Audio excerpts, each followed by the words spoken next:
Administrativa, o governo espera uma economia de mais de 10 bilhões de reais. Ontem, soldados israelenses em posto de checagem do exército firmam lá. 영화 이야기에 인문학을 얹었다. 한종일 횡단 토크쇼. 차이나는 무비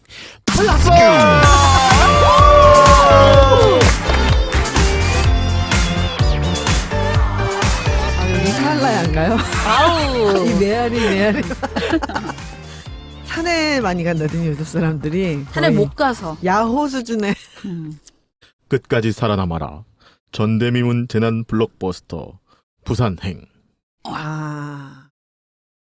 전대미문 미문? 블록버스터. 재난 블록버스터. 그걸 못 따라하네. 어머, 안 들려요. 전대미문 재난 블록버스터. 재난 블록버스터. 갑자기 그거 기억나네요. 이렇게 뒤에 이렇게 한마디 하고 따라해서 그거 이구동성.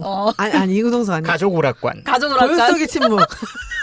고요 그때 속의 가서 어떤 침묵인가요? 말로 바뀌는지 아주 고요 속의 침묵은 뭐야? 아니야, 뭐더라? 고요 속의 외침. 고요 속의 외침.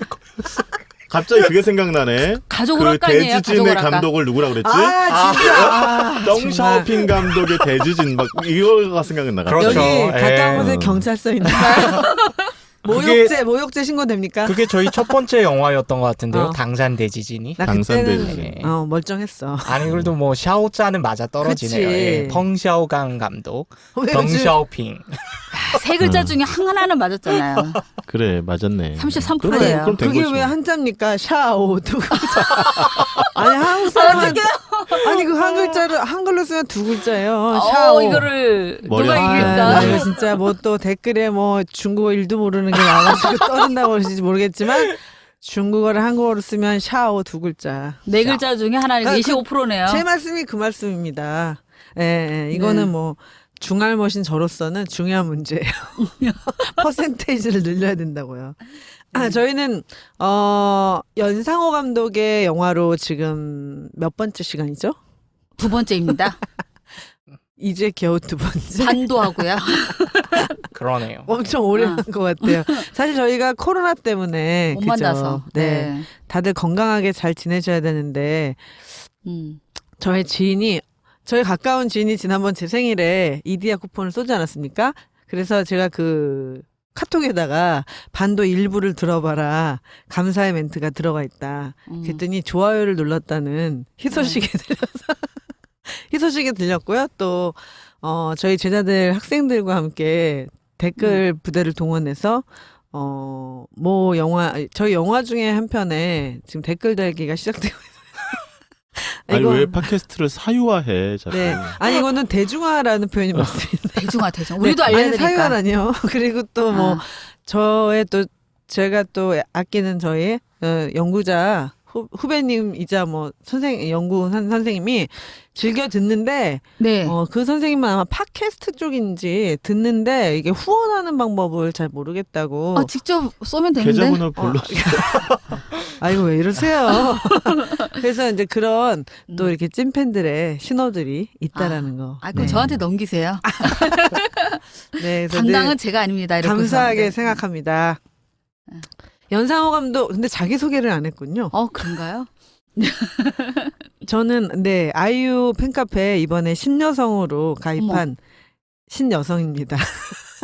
아이유면은 네, 신여성하고 UNI의 신여성이라고 있어요. 아 요새 한가해요? 아니 그게 아니고 딸 콘서트 한 번 더 보내주려고 팬카페 가입하면은 그 추첨 순서가 한 번 더 돌아온다. 아니 근데 요즘 콘서트가 있습니까? 아니 없죠. 근데 어쨌든 한 사람이 가입하는 것보다 두 사람이 가입해야지 확률이 높아진다. 그렇군요. 아유. 위에나에 가입했습니다. 큰일 대단하다. 나시네. 네. 꿈을 이루기 위해서 가장 먼저 해야 될 일은 잠을 자는 것이다.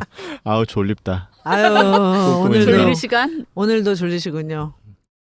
자막 달린 중국 영화 필요 없습니다. 중국 영화 워낙 안 해서 이제 멘트가 생각 안 납니다. 저 네. 중국에 가서 현지에서 좀 노력을 해. 알겠습니다. 저는 자영업입니다. 영화 이야기에 인문학을 인문 얹었다. 이렇게 되면 또 신여성과 같은 사람으로 판단이 될 것 같은데. 조미료를 팍팍 채워줄 여자. 조미료 좋습니다. 책을 사랑하는 여자 책사입니다. 네, 저희 저기 자영업의 얼굴이 좀 폈죠. 아우 떴나요? 달덩이가 떴어. 네. 추석을 맞이해서 이제 아주 어머니 그냥. 얼굴을 볼 보름달. 날이 얼마 안 남아서. 자영업이 돌아간다면서요? 네. 코로나 시국에 결국 문을 닫고 자영업 아. 폐점을 하고 그렇습니다. 폐점했어요. 오도 가도 못하고 폐점을 하고 네. 이제 고향으로 돌아가는 거야. 짐을 다 쌌습니까? 우리는 어떻게 돼요? 이거는 네, 차이나 저희는 당연히 하는 거죠. 저희 차이나에서도 줌이 되나? 오늘은 저희 하차 방송입니다. 네. 네. 아니 그거는 뭐 하차는 아니고 제 생각에는 새로운 시즌 3로 시작되는 플러스 이후에 또 근데 본인은 어쨌든 이제 이게 사실 그 자영업이 추방되는 게 아니고요. 이게 이제 집으로 일단 갔다가 새로운 또 생활을 시작하기 위해서 잠시 떠나는 건데 기간이 좀 길죠? 네, 기간이 좀 길어질 것 같습니다. 코로나 시대에 사실 국경을 넘는다는 일이 굉장히 어려운 일이죠. 좀 중국 같은 경우에는 한국도 물론이고요. 무조건 이제 자가격리나 시설격리를 이제 한 2주에서 3주 정도 들어가야 되고 사실 항공편도 별로 많지 않은 상황에서 제가 항공편만 한 3개월 정도 구했었거든요. 맞아요. 네, 가격도 고가인데다가 그래서 한 번 갔다가 뭐 한 달 있다 오기에는 돈이 너무 아까운 거예요. 얼마입니까? 제가 지금 귀국 예산을 지금 한 200만 정도로 생각하고 있습니다.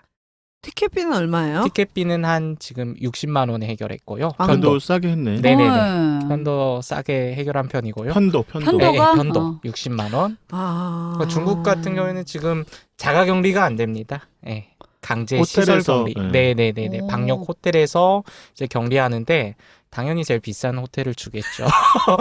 나라도 먹고 살아야 되니까 네네. 개인이 세상에. 낸다면서요? 네. 중국은. 그리고 그럼요. 개인이고 그 돈이 그렇습니다. 이제 합쳐서 200만 원 정도 생각한다고? 그 정도 들어야 될 것 같습니다. 200에서 300 정도. 네. 심하다. 네. 가는 건 맞지? 갈 수 있을 겁니다.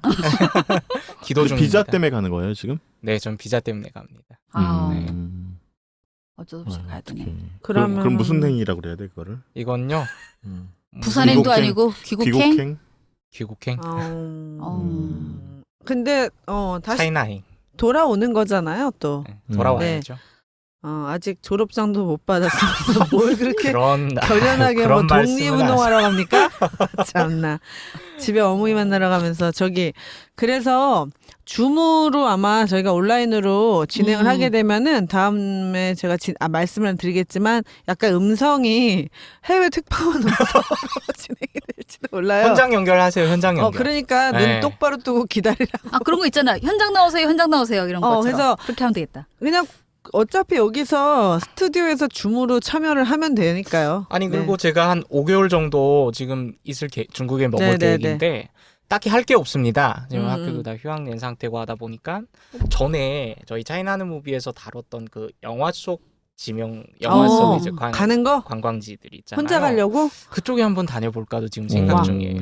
그러면 저희 현장 탐방. 그 사진도 현장 좀 탐방. 올려줄 수 있나요? 거기에도 올라갈 수 있나요? 그 오디오 그런 플랫폼에도 사진 같은 거 팟빵 올라가나? 게시판에는 올라갈 올라가요? 수 있습니다. 그러면 네네. 그러면 잘 팟빵은 됐다. 된다. 네. 얼굴은 안 나오네. 그럼 잘 됐다. 네. 팟빵 게시판에다가 지금 올려주고. 기대되는 곳은 교가대원. 아, 교가대원에 우리. 한번 가보고 싶다는 지난번에 생각이 못 듭니다. 갔잖아, 그치? 홍등. 네네네. 홍등. 아. 홍등. 나는 거기 새끼 거기 새끼가 어디죠? 카페.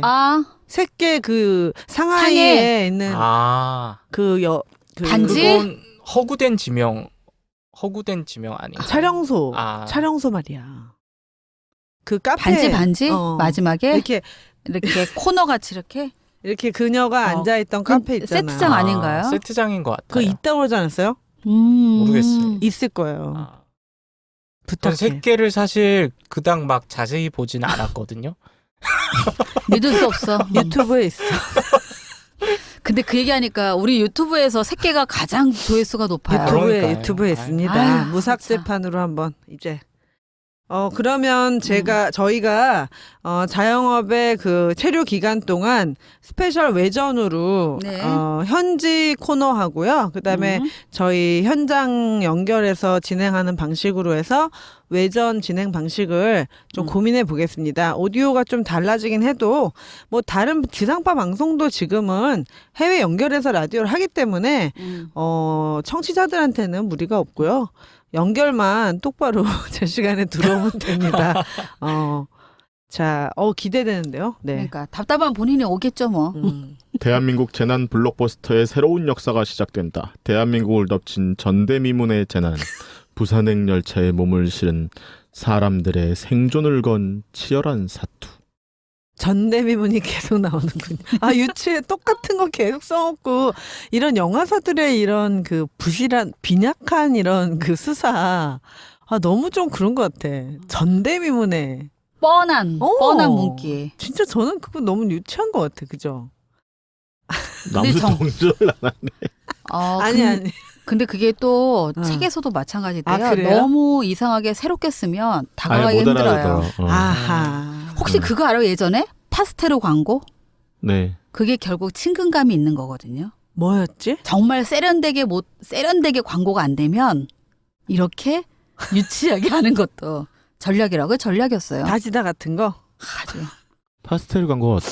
또 무슨 빨갛게 하여튼 뭐 되게 유치한 그 비교해가지고 한 거죠. 다른 뭔가 데랑. 뭐 하여튼 그런 걸로 기억력들이 좋으시구만. 아주 세련되지 못한 느낌이 나서 광고를 왜 이렇게 했을까 하는데 그래서 보는 거잖아요. 사실 파스텔은 그거예요? 이름이 어려워가지고 그죠. 워낙에 이름이 낯설어서 그렇게 이 얘기를 알면 또 나이가 연상호 감독의 부산행 그죠? 네. 2016년 개봉했습니다. 15세 관람가. 액션 스릴러물인데 이 전대미문 뉴시네마에서 배급을 했군요. 요즘에 아주 뉴시네마가 그냥 배급이 뉴예요? 그냥 네. 자, 그 전대미문이라는 말이 네. 어울리죠. 아유. 이 좀비물 우리나라 좀비물 영화에서는 전설의 고향에서 네 다리 내나 이후로 처음으로 등장한 좀비물이니까 네 다리 내나. 아니 작년 특집. 아니 그 할머니가 좀비입니까? 비슷하게. 그 할머니 눈동자는 그렇죠. 아니 비슷하게 그런 계열로 그렇죠. 봤을 때. 난 어렸을 때 7월 달쯤 해요. 그걸 보통 남양 특집 7월 말. 그다음부터 다리를 이불 밖에 못 내놨어요. 또 밖을 못 나가. 봤어요? 봤어요. 네 다리 내놔. 아니 그 무섭지 않았어요? 무섭지. 저도 그 다음부터는 다리 못 내놓고 잤어요. 나 못 봤는데 무서워. 그게 집까지 쫓아오잖아. 네, 그 이후에 이제 나타난 대한민국의 좀비 영화 부산행. 네. 네. 어떻게 하면 돌아가면 딴 길로 가고 겨우 돌려놓으면 딴 길로 가고 부산으로 갑시다. 부산으로. 네, 이게 2016년에 청룡영화상에서 기술상, 최다 관객상, 한국 영화평론가협회상, 기술상은 다 휩쓸었어요. 그리고 네, 시체스 영화제 감독상, 판타스틱 특수효과, 부일영화상 나무조연이라면은 마동석? 아마도요. 최우식 근데 마동석이 좀 더 마동석 아니에요? 그다음 판타지 영화제 뉴빌과 경쟁인데 이제 베스트 관객상 같은 경우가 관객들에게 좋은 호평을 받았고 기술적으로 인정받았고 그다음에 장르가 명확했다라는 이제 전체적으로 수상이 17년에도 디렉터스 컷에서 올해 장르 영화상을 받았고 춘사 영화상에서도 기술상을 받았고 그러니까 다 이런 식인 거예요. 백상예술대상에서도 에서는 신인 감독상하고 남자 조연상. 그래서 이 찌라시에 보니까 그 기술적인 부분을 좀 강조했어요. 그래서 실제 모형 기차를 5칸으로 해가지고 만들었고요. 그 안에서 이제 찍었고, 8개월 동안 이걸 이제 찍었대요. 8개월 찍는 건 굉장히 좀 길게 찍는 거잖아요. 영화를 그러네요. 두고.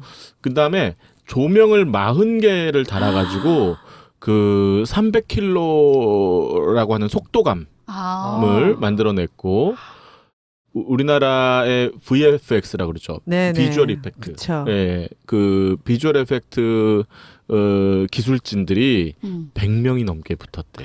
예, 100명이 넘게 붙었고 그 다음에 그 좀비들도 100명이 넘는 그 전문 액션 디자인을 이제 소화를 했고요. 그 다음에 300개가 넘는 후면 영사기술 LED 패널을 설치했대요. 정확하게 무슨 말인지는 잘 모르겠습니다만. 후면 영사 기술이면 지금 사용하는 이 카메라에서 나오잖아요.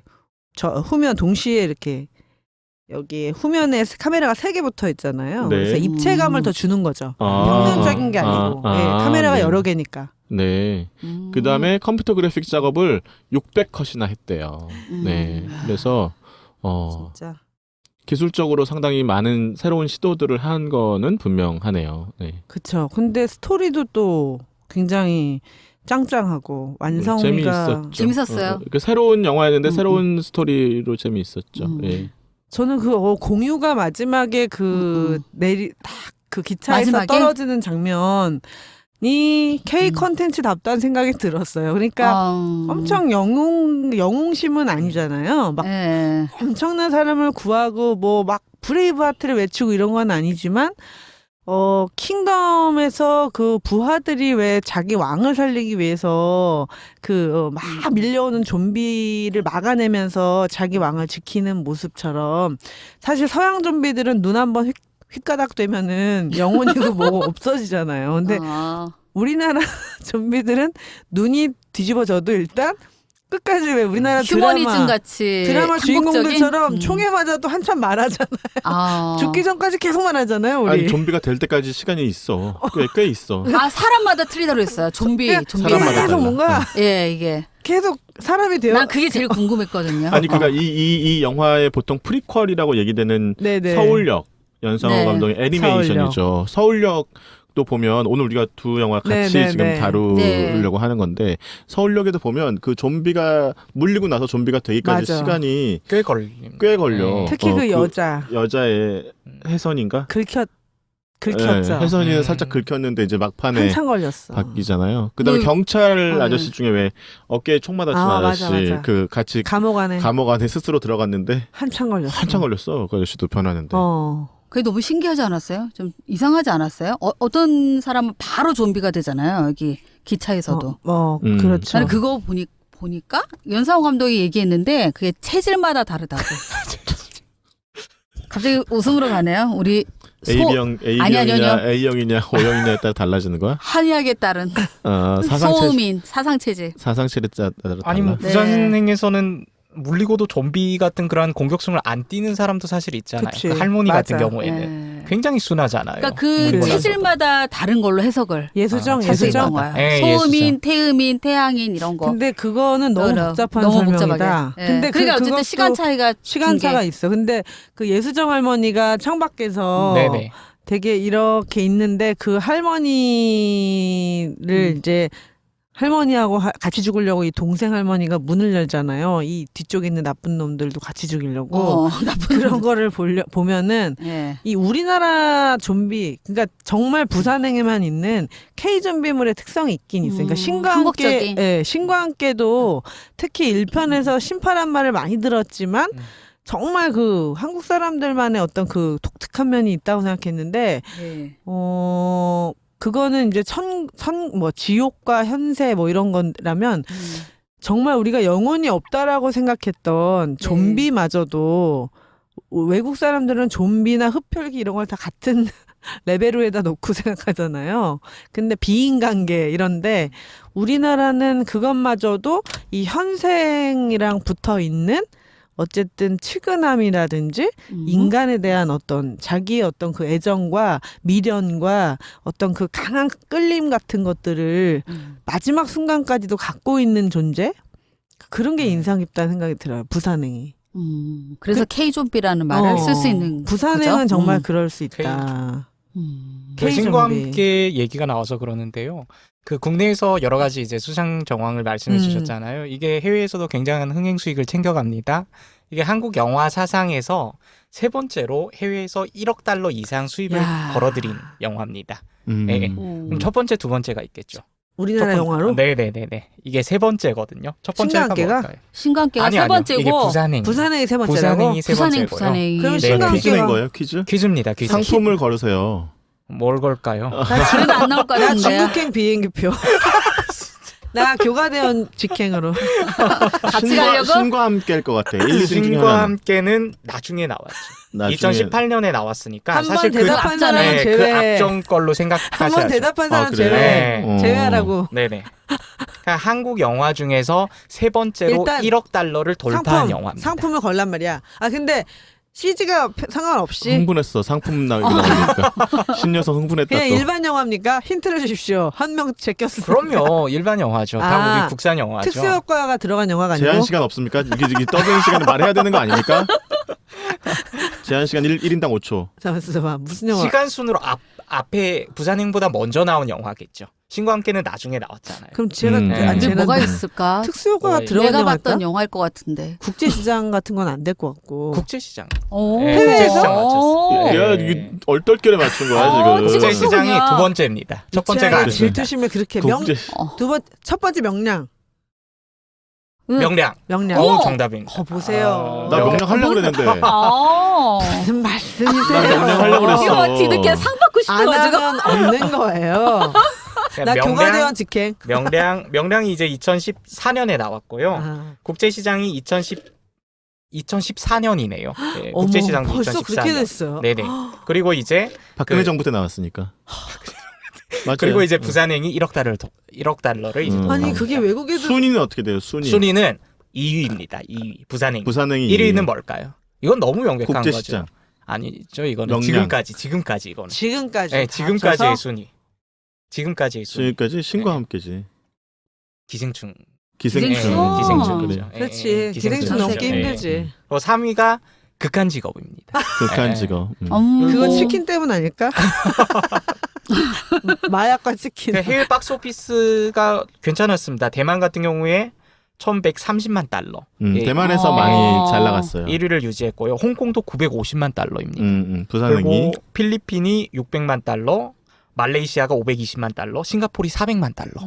이것만 해도 한 몇 조만 달러? 한 3천만 달러 되네요. 3, 4천만 진짜 달러. 성공했다. 네. 성공했네. 아니 굉장히 특이한 독특한 예. 영화였어요. 왜냐하면 한국 영화는 그동안 쭉 그게 리얼리즘이라 그러죠. 이렇게 현실의 문제에 집중하는 그런 형태의 영화들이 많았거든요. 그래서 한국의 관객성은 이 한국 영화를 통해서 한국 사회가 가지고 있는 부조리를 이제 해결하는 방식으로 대리 해결하는 방식으로 영화를 주로 봐왔단 말이에요. 그러면은 그런 상황에서 영화가 갖고 있는 오락적인 요소는 어떻게 충족하느냐. 그거는 미국 영화를 보면서 충족한 거예요. 사실은.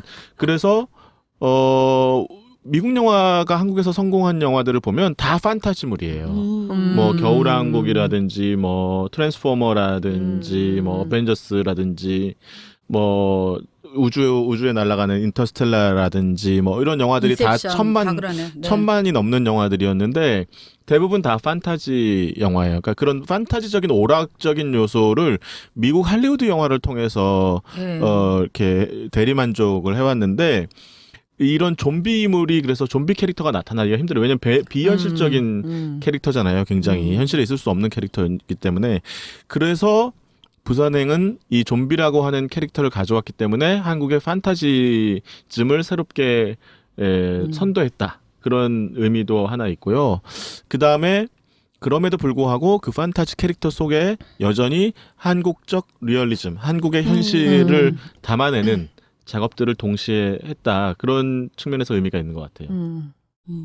우리는 사실 뭐 사람이 억울하게 죽으면은 그 원혼을 풀어주는 굿도 있고 그래서 죽으면 그렇게 그냥 이렇게 파묻어버리고 잊어버리고 그런 민족은 아니잖아요. 그러다 보니까 서양 좀비들은 사실 영혼을 잃어버리고 사람과 사람이 아닌 사이에서 이제 좀 길을 잃어버리는 캐릭터라면 우리는 사실은 그 영혼을 잃어버렸지만 그 형상을 하고 있는 존재가 이제 어디서 왔고 왜 저렇게 됐는지에 대한 어떤 그런 이제 물음과 성찰을 하게 되잖아요. 그렇기 때문에 이제 그것을 해결하기 위한 이제 영화적인 기법과 서사적인 문제 해결로 그걸 접근하는 것 같아요. 그래서 이제 우리만의 감동이라든지 그런 걸 풀어나가는 방식. 그러니까 이제 우리나라의 귀신들은요 죽어서 다시 원원이 돼서 돌아오지만 인격이 다 있어요. 그쵸. 다 인격체로 돌아오는 거지 뭐 이렇게 아무 생각이 없고 정신이 없고 감정이 없는 상태로 돌아오지 않아요. 그러니까 완전히 인간이랑 똑같은 거야. 죽었다 뿐이지. 그런데 좀비는 그런 게 아니잖아요. 그러니까 비인격체잖아요. 사실 네. 어떻게 보면 그러니까 단순한 그 남을 물어 뜯어야 된다는 그 욕망 그쵸. 하나밖에 정말 없는 욕망만 남아있는. 이드적인 세계만 남아있는 프로이트가 얘기한 그런 존재들이기 때문에 한국의 어떤 전통적인 귀신 캐릭터하고는 좀 다르다고 볼 수 있죠. 그래서 그거를 이제 어떻게 우리 거하고 좀 잘 했는지. 그, 근데 다르다고는 했는데 그래도 좀 찾자 그러면 난 이런 생각도 해봤어요. 그래도 그러니까 사람의 원래 있는 모습에서 바뀌는 거잖아. 좀비가. 그쵸. 그러니까 완전히 다른 데서 온 게 아니고 내가 옆에 있었던 사람이 맞아요. 갑자기 좀비로 바뀌는 거잖아. 그렇죠. 이거 보면은 우리 아까 뭐 얘기했던 귀신의 얘기처럼 그럼 기존에 있었던 사람의 모습으로 바뀌는 그거에 약간 K 콘텐츠 같은 그 요소도 담겨 있는 게 좀 좀비인 것 같다라는 좀 생각을 했어요. 오히려 완전히 별개는 아니다. 저 같은 경우는. 우리나라는 참 그러니까 사회적으로 네. 그 요즘에 좀 느끼는 건데 여러 가지를 겪었잖아요. 우리가 전쟁도 겪고 막 이러다 보니까 언제나 그 시대적인 어떤 그러니까 뭐랄까 옛날에 저희 지도 교수님은 이런 걸 이제 눈치가 발달된 민족. 그러니까 이렇게 상황 파악을 계속 해야 되잖아요. 누가 쳐들어오나 우리는 어떻게 되는 걸까? 이럴 때 우리는 어떻게 행동해야 되고 무엇을 잃게 될까? 이런 것들을 늘 생각하고 주체적인 어떤 문제의식을 이제 뭐 그렇다고 해서 우리가 독립적으로 민족을 지켜오지 못한 시기도 물론 있었지만 우린 기본적으로 그런 문제의식이 좀 내재된 민족? 그런 생각을 많이 하는 그래서 민주주의도 그런 이제 발언의 하나다. 그렇게 이제 좀비 캐릭터를 가만히 보면 몇 가지 특징이 드러나잖아요. 때로 몰려다닌다. 그렇죠. 그 다음에 다른 사람을 일단 만나면 물어뜯는다. 그리고 직진밖에 모른다. 문을 열지 못한다. 네, 직진밖에 모르고 이제 후퇴를 안 하잖아요. 그리고 그렇게 때로 몰려다니면서 이런 공포가 하나의 권력이 되잖아요. 그러니까 저항할 수 없는 그 힘을 갖잖아요. 그러니까 위력을 가지고 있는 존재다. 그렇게 이제 보면은 이게 판타지라고는 하지만 사실은 굉장히 현실적인 그 캐릭터들로 비유적으로 설명될 수 있어요. 사실은 그러니까 전쟁 얘기 조금 전에 하셨지만 우리 6.25 전쟁 때를 생각해보면 인민군이 딱 그런 좀비라고 해도 대입해도 과언이 아니에요. 때로 몰려다니죠. 무조건 사람들을 만나면 물어뜯어서 죽이려고 하죠. 양민들도 많이 학살했잖아요. 그 다음에 직진밖에 몰라. 후퇴를 모르고 그들이 갖고 있는 그 위력 앞에 많은 그 소시민들이 굴복할 수밖에 없는 그런 상황들을 만들어내잖아요. 그러니까 굉장히 이거는 현실적인 그쵸. 비유로도 읽힐 수 있고 사실 우리가 요즘에도 많이 이런 캐릭터들이 우리 주변에 있을 수도 있어요. 때로 몰려다니면서 물어뜯고 지금 사회 같은데. 그렇죠. SNS나 이런 데도 보면 예. 충분히 이런 어떤 성격들을 가진 캐릭터들이 존재한다고 할 수도 있어요. 어떤 그룹이 지어져서. 그렇죠? 그래서 이런 것들이 이제 한국 사회가 가지고 있는 어떤 잠재의식의 어떤 투영이라고 보면 그런 측면에서도 또 우리가 한국 사회에 대해서 뭔가 말하고 싶었던 그런 메시지들을 각각이 갖고 있었던 메시지들을 이 영화가 잘 풀어내준 것 아닌가 하는 생각이 들어요. 이렇게 공포에 시달리고 있는 사람들이 있는 거고 또 한쪽에서는 좀비처럼 이들을 물어뜯으려고 하는 사람들이 있는 거고 그렇게 보면 이걸 이제 사회적으로 좀 이렇게 풀어볼 수도 있겠다는 생각이 듭니다. 네. 네, 그러면 우리 그 연상호 감독의 부산행 그리고 그 부산행이 프리퀄로 제작된 서울역 뒤에 숨겨진 흥미진진한 이야기 2부에서 토비와 나토비로 자세하게 나눠보겠습니다. 영화 이야기에 인문학을 얹었다. 한중일 횡단 토크쇼 차이나 멜로디 플러스!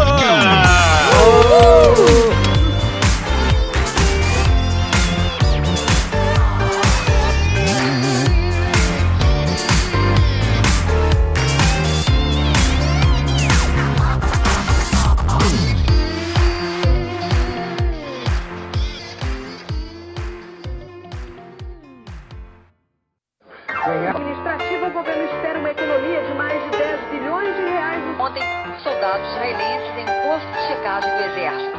Minha irmã lá. 영화 이야기에 인문학을 얹었다. 한중일 횡단 토크쇼. 차이나는 무비 플러스. 이거 어떻게 따졌으면 안 될까? 아우 힘들지 아주.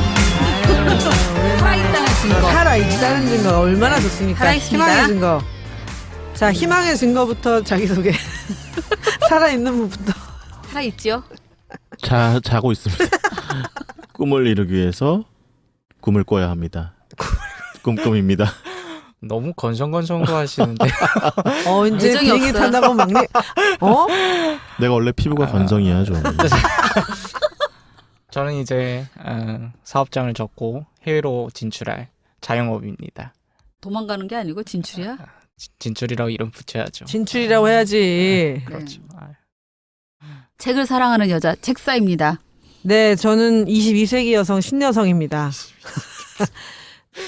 저희는 연상호 감독의 이제 영화 좀비물로 네. 이제 두 번째 영화 부산행과 그 부산행의 프리퀄, 그러니까 프리퀄이라고 하면은 이제 그 오리지널 컨텐츠 원작의 그 이전 이야기로 제작된 사전 스토리. 전사라고 불리우는 프리퀄인데 이 부산행의 프리퀄은 이제 애니메이션으로 만들어졌고 좀비가 처음 나타나는 그 서울역을 배경으로 노숙인들의 이야기와 그 서울역 주변에 그 좀비를 피해서 기차를 타게 된 인물들을 가지고 이제 프리퀄을 만들었는데 사실은 본편하고는 좀 연관성이 떨어지는 좀 아쉬움이 있죠. 그 정확하게 이걸 프리퀄이라고 얘기할 수 있어요? 아니 없어요. 제가 볼 때는 없어요. 누가 만든 거예요? 그렇게 얘기들은 하는데 좀비 프리퀄이 아니에요. 그러니까 연결되는 캐릭터는 좀비 캐릭터밖에 없잖아. 네, 그냥 서울역이라는 공간에 노숙자. 좀비가 나타났다. 노숙자가 좀 연결되지 않나요? 뭐 노숙자 그렇게 따지면 노숙자 안 나오는 뭐 영화 근데 그 뭐 사람이 찾으려도 그 사람인 찾잖아요. 것도 개연성일 뿐이지 없죠. 추측일 뿐이지 그런- 대사 한마디 안 나와. 정확하게 어. 연결되는 건 아니니까. 어.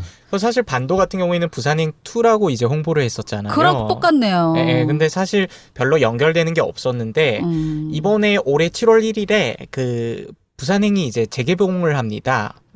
재개봉을 하는데 마지막 부분에 반도와 관련된 쿠키 영상이 하나 추가됐다고 합니다. 제가 실제로 보지는 않았는데 이제 피난민들이 배에 탑승하는 짤막한 영상 하나가 추가됐다고 합니다. 추가해서 참. 붙인 거예요? 네네. 짤을 붙였구만 또 재개봉하면서 짤을. 그러면 반도 찍으면서 좀 찍은 거야? 그런 다시? 거네요. 글쎄요, 반도랑 그것까지는 제가 확인을 못했는데. 그랬겠지. 반도하고 연관성. 슬쩍. 왜냐하면 부산행 만들 때만 해도 배 얘기 나올 거라고 생각 못했을 것 같은데. 그리고 왜냐하면 지금 이제 부산행에서는 서울역이 지금 문제가 발생한 지점이고, 그렇죠. 사건이 벌어지는 지점이고, 시작되는 지점이고, 부산은 이제 안전한 피난처로 맞아. 지금 방역에 그려지고 성공한. 있단 말이에요. 그래서 부산행을 타는 거잖아요. 또 어떻게 보면. 그런데 지금 반도는 서울이고 부산이고 다 완전히 자네가 나오잖아요. 예, 자네. 다 이제 좀비로 뒤덮인 세상이 되고 홍콩이 다시 탈출해야 되는 홍콩이 안전지대로 나오기 때문에 예. 지금 홍콩 그러니까 가면 안 되는데. 그렇게 따지기에는 부산행의 결말이 좀 개연성이 없어지죠, 좀. 네. 그렇죠. 그죠? 갖다 붙였다. 마케팅을 위해서 상업적으로 갖다 붙였다. 그랬던 것 같아요. 실제로 반도가 그치? 개봉되기 한 2주 전인가 이제 재개봉한 셈이거든요. 7월 1일이니까. 네네네. 제69회 칸 영화제 초청. 전 세계에서 쏟아진 역대 최고의 호평. 공유, 정유미, 마동석, 최우식, 안소희, 김의성, 김수환. 초호화 배우 군단 탑승. 세계적 비주얼 마스터 연상호 감독과 천만 영화 흥행 제작진이 빚어낸 완벽한 영상미. 기존 재난 블록버스터에서 볼 수 없었던 눈을 뗄 수 없는 압도적 전개와 긴장감. 아빠가 지켜줄게. 부산행. 아빠가 지켜줘. 아유, 미군이 아니라서 다행입니다. 진짜. 제인이 아니어서. 전대미문보다 낫습니다. 아유. 근데 네, 그렇죠. 맞아. 아빠가 지켜줄게. 아빠가 지키죠. 아빠가 지키고. 이 영화는 저희는 이제 2부 저희 그 차이나는 무비 플러스의 재미있는 코너 To be or not to be. 영화 속에서 죽이고 싶은 또는 살리고 싶은 캐릭터나 장면을 가지고 이야기를 나눠보겠습니다. 누구부터 이야기를 나눠볼까요? 자영업? 오늘도 네. 역시 책사님이 먼저 하시네. 내가 먼저 던졌는데? 막 네, 이러면서. 오늘 책사님 던졌는데 이거 참. 듣지도 않아, 듣지도 듣지도 않아. 않아. 투비할까요? 아예. 아, 투비 or not 투비죠. 제가 네. 먼저 시작할게요. 저는 투비 할 겁니다. 근데 물론 not 투비 하고 싶은 사람도 많은데 좀 그래도 뭐 하차 방송이기도 하고 훈훈하게 좀 마무리하는 게 좋을 것 같아서요. 저는요. 아니 제가 이제 이제 항공기를 이용할 입장이어서 항공기를 이제 이번 주에 이용할 빅이 안 입장이어서 나오는데. 저는 KTX의 기장이랑 승무원을 좀 어떻게 살려보고 싶습니다. 기장 그 역할을 하신 배우가 꽤 유명. 조연으로 엄청 나오는 네네네. 분이죠. 네, 저는 그 두 분이 했던 그 멘트가 있는데 그걸 한번 가져와 봤습니다. 그 승무원이 이제 대전역에 중간에 한번 하차를 하잖아요. 대전역이 맞아, 안전하다고 맞아. 그렇게 나가는데 이제 군인들이 다 좀비로 되어 있고 좀 다시 이제 기차로 다시 돌아오는 그러한 대목이 있는데 그때 그 아주 나쁜 악덕 김의성 네, 악덕이 승무원한테 빨리 차 출발하라고 그때 이 승무원이 김일성을 밀쳐내면서 했던 말이 아직 저쪽에 사람 더 있어요. 네. 아직 그 임산부랑 이제 마동석이랑 공유랑 이제 타지를 못했죠. 이제 승객들 도와준다고 그러면서 김일성은 계속 출발하라고 독촉하고 그런 와중에 승무원이 난감해하다가 그냥 김일성을 확 밀쳐버리더라고요. 그러면서 아직 저쪽에 사람 더 있어요. 예. 그 멘트가 조금 울림이 됐었고요. 기장 같은 경우에도 막 선명하게 기장의 뭐 영웅성이라든지 이게 부각되는 게 아닌데 마지막에 그거 어디죠? 대전 지나서 대구에서 더 이상 부산으로 갈 수 없는 그런 상황이었잖아요. 맞아. 차로가 다 막혀버리면서 한 칸으로 가죠 이제. 네. 그러면서 마지막으로 방송을 하는데 이렇게 말합니다. 저는 이 방송이 끝나는 대로 운행 가능한 열차를 좌측 끝선로에 배치하겠습니다. 발음이 어렵네요. 좌측 끝선로. 우리말인데 선로. 자음동화. 성조를 넣지 말라고 설로 이런 거. 좌측 끝선로. 좌측 끝선로. 자음동화의 역적 어려워. 네. 끝선로. 좌측 끝선로. 아무튼 하여튼 거기다 이제 배차하겠습니다. 그리고 그럼 생존자 여러분의 행운을 빕니다. 이렇게 맞아. 행운을 빕니다. 라고 이제 하면서?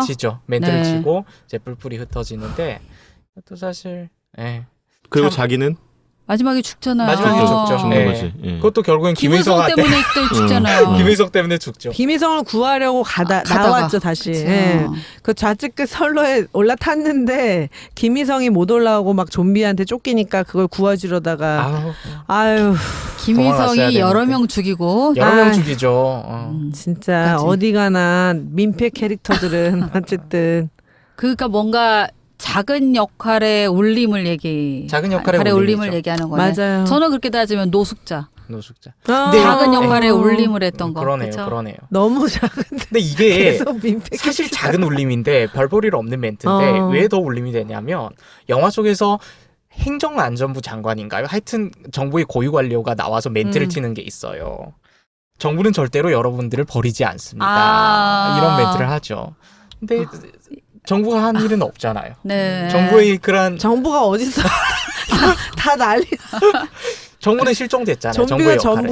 근데 그런 상황에서 이렇게 소시민들이라고 할까요? 그래요. 그렇게 상부상조하는 맞아. 그 모습이 굉장히 좀 울림이 되더라고요. 네. 세상을 지키는 건 그런 거죠. 그 명량 제가 아까 저희 앞서 1부에서 예. 그 1위 순위를 맞췄던 이유가 그 명량이잖아요. 근데 사실 그 명량이 1위일 수도 있겠다고 생각한 이유가 두 가지가 있는데 하나는 그 명량에 나오는 울돌목 CG가 제가 그 다큐멘터리 제작 때 봤었던 실제로 찍었던 카메라 바다씬보다 훨씬 리얼한 바다였어요. 그 리얼 바다가. 그 명량 영화에 나온 울돌목이. 그래서 정말 저는 인상 깊게 봤거든요. 그 바다를. 그리고 또 하나는 바로 마지막 전투가 끝난 다음에 그 배 아래를 한 컷으로 쭉 달리를 하는 경우 이렇게 훑어주는데 이제 수병들이 다 이렇게 장군은 굉장히 근엄하게 서 있는데 그 밑면에서는 막 다 널브러져가지고 막 이렇게 그냥 전라도잖아요. 그러니까 굉장히 육두문자 섞인 막 그런 지친 욕지거리를 하면서 아유 막 이렇게 해도 그냥 나중에 우리 후손들이 우리가 이렇게 그냥 고생을 한 건 알란가 몰라 뭐 이러면서 막 이렇게 얘기하는 것들을 마치 현재 다큐처럼 쫙 훑어주는 장면이 나와요. 다큐멘터리처럼. 그 왜 울돌목으로 간 거야 지금? 모르겠어요. 아니 부산으로 가야 되는 거 아니야? 아니 그래서 제가 드리면 소시민이라는 거죠. 그 명량에서의 메인이 왜 우리가 그러니까 장군 중심의 영화에서 이순신의 서사에서 제일 중요한 건데 소시민에서 이정현이 막 이렇게 흔들고 네. 말 그러니까 그거 그런 핵심이거든요. 거지. 그게 그러니까 그런 게 공감을 사는 것 같아요. 내가 끼어들 수 있는 여지. 누군가 나의 작은 불행이 사람의 울림 같은 거에서도 너무 영웅이면은 끼어들 여지가 없잖아요. 어쨌든 딴 얘기인데 기장이 이 영화 찍을 때 가장 해피했대요. 아 정말요? 너무 멋있는 역이라 그랬나? 아니 왜? 좀비 속에 힘들지 않고 그냥 앞에 본인 안에서만 독방 안방에서 늘 편하게 찍었다고. 아니 그리고 또 사실 이게 2016년에 나왔잖아요. 2014년에 세월호의 트라우마를 이제 한국 사회가 가지고 있는 그런 상황이었잖아요. 그냥 아무 조치 없이 도망가 버린 선장과 이 기장이 또 어떻게 보면 좀 대비가 되는 게 있더라고요. 네네네. 아니 지금 넷플릭스에서 9월 25일에 공개된 보건교사 안은영에도 그 지진은 아니고 바다 밑에 괴물이 올라오면서 막 온 학교가 다 막 흔들려요. 대피를 해야 되는 거예요. 방송이 이렇게 나와요. 자리에 있어라. 가만히 있어라. 가만히 있어라. 자리를 지켜라. 안내를 할 거다. 아우 세월호가 떠오르네. 그러니까 끔찍한 거예요 또. 네. 우린 여전히 이런 트라우마에 있구나. 꿈꾸미는 막 신여성은 어디로 가나. 돌려놔야 돼. 부산행으로 돌려놔야 돼. 네네. 그래서 소시민 강원도 가고 있는 거 소시민의 제가 그래서 22세기 여성이라고 했잖아요. 자, 소시민의 활약을 투비? 네, 저는 투비하겠습니다. 그래서 좋네요. 네. 소시민의 활약. 좋네요. 저는 우리가 오늘 서울역을 같이 하기로 했잖아요. 그래서 서울역 얘기도 지난 1부에서도 하고 그랬는데 서울역에서 좀 캐릭터를 찾아보고 싶어요. 물론 부산행에서도 투비하고 싶은 사람들이 너무 많죠. 특히 그쵸. 나는 이렇게 젊은 친구들이 이렇게 비명의 행사하는 걸 보면 너무 안타까워. 그래서 부산행에서도 예를 들면 야구부 주장하고 여자친구 맞아. 최우식이랑 네. 최우식이랑 그다음에 현소희인가요? 소희랑 예. 그렇게 이제 또 어린 나이에 그러니까 좀 그게 젊은 친구들이 그러는 건 더 조금 안타까운 대신 죽어주고 싶은 생각. 그런 건 아니고 뭐라니 지금 어디로 가냐고 부산행으로 가자고. 부산 못 갈 것 같아. 내가 예수님도 아니고 대신 죽어주겠는. 아니 너무 안타까워하시긴. 그런데 그래서 이제 나는 서울역 애니메이션에서 애니메이션이 이게 사실은 보통 우리가 어린이용 애니메이션 어린이용 컨텐츠라고 생각하는데 이 서울역은 완전 성인용 컨텐츠잖아요. 어린애들은 보기 어려운 건데 그러니까 그런 의미에서 나는 서울역도 의미는 있다고 봐. 우리나라 한국 영화에서 성인용 애니메이션들이 성인용 애니메이션이니까 좀 이상하다 말이. 하여튼 성인들을 위한 그것도 이상하네. 어린이들만을 보는 게 건전한 생각을 아니라 하세요. 성인 어른들도 볼 수 있는 이 표현 좋다. 어른들도 볼 수 있는 애니메이션이 거의 없었잖아. 그죠?